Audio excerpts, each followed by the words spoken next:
This is question number 2 from the exercise 3.1.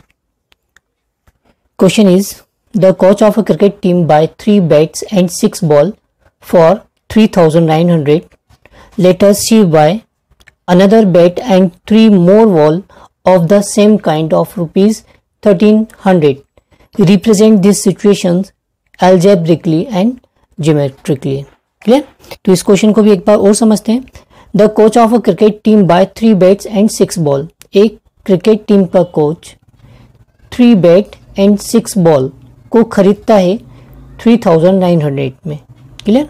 कुछ time बाद वो फिर से एक बैट, अनदर बैट और 3 मोर बॉल सेम काइंड्स की खरीदता है 1,300 में. तो इस कंप्लीट सिचुएशन को हमको अलजेब्रिकली और ज्योमेट्रिकली रिप्रेजेंट करना है. तो इस क्वेश्चन को हम सॉल्व करते हैं. बहुत ही आसान क्वेश्चन है. Let the cost of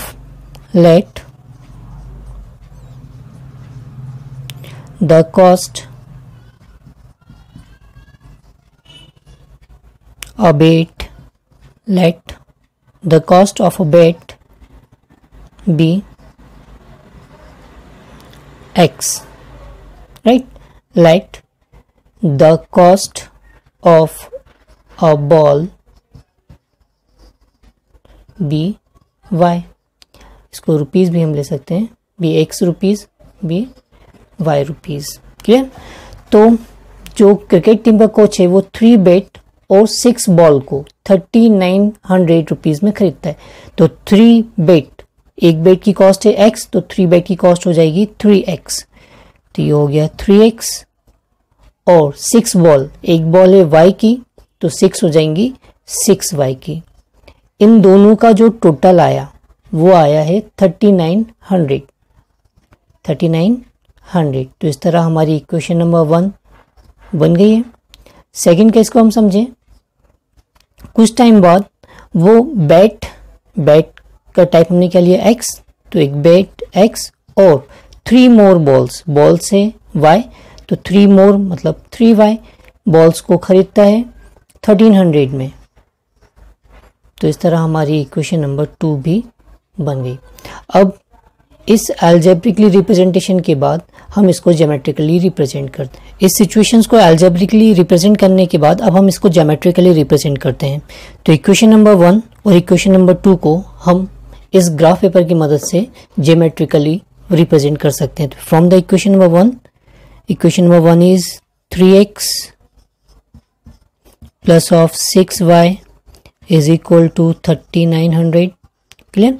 question number 1 में हमने समझा था कि जब भी इक्वेशंस को ड्रॉ करनी है तो हम इक्वेशन को इन टर्म ऑफ x या in term of y convert कर लें तो हमारे लिए सॉल्यूशन निकालना बहुत आसान होता है. तो इसको भी हम कुछ उसी तरह से कन्वर्ट कर लेते हैं. तो हम 3x इज इक्वल टू लिख सकते हैं minus of 6y plus 3,900, right? या x इज इक्वल टू हमारे पास आ गया minus 6y plus of 3,900 upon 3, right? अब हमको x और y की वैल्यू चाहिए. इसके बाद मिनिमम पॉइंट्स की रिक्वायरमेंट हमको 2 होती है. मैक्सिमम कितने भी मिल जाए कोई दिक्कत नहीं.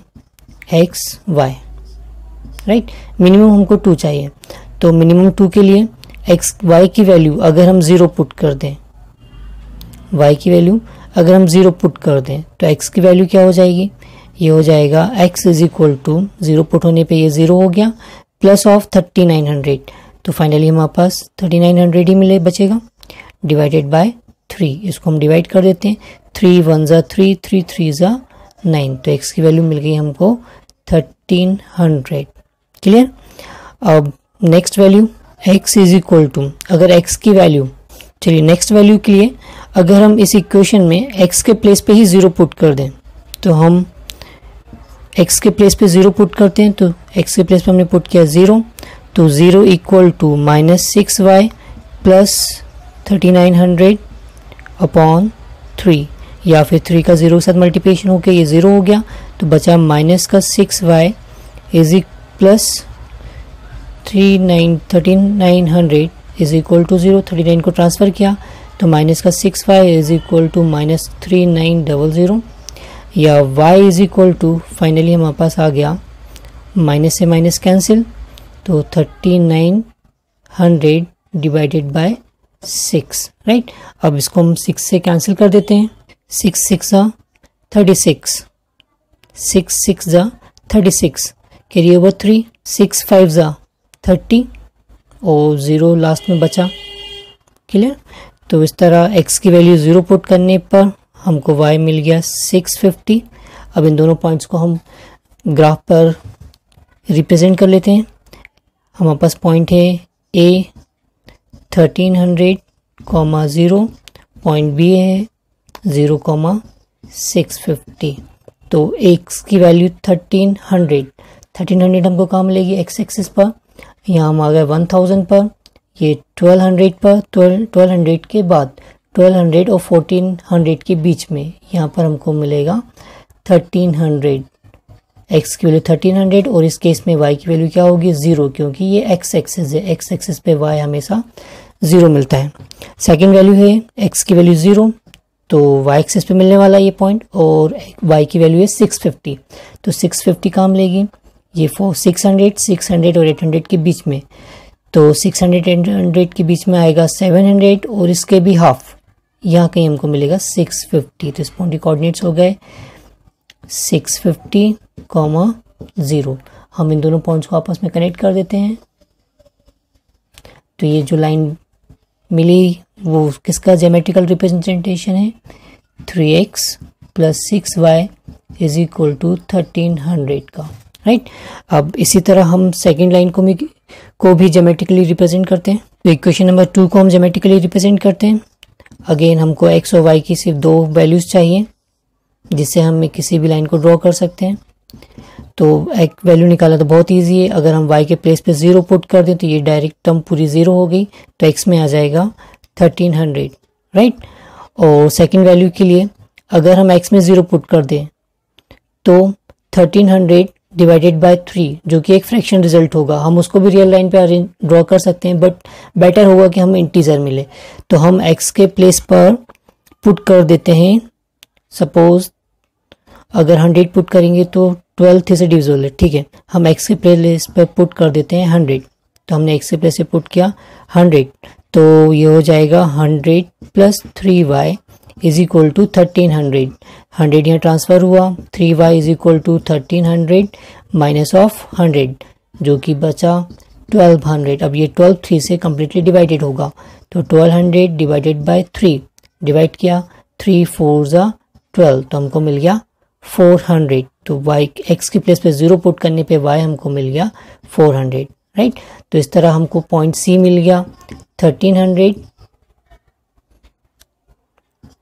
0, पॉइंट D मिल गया 100, 400।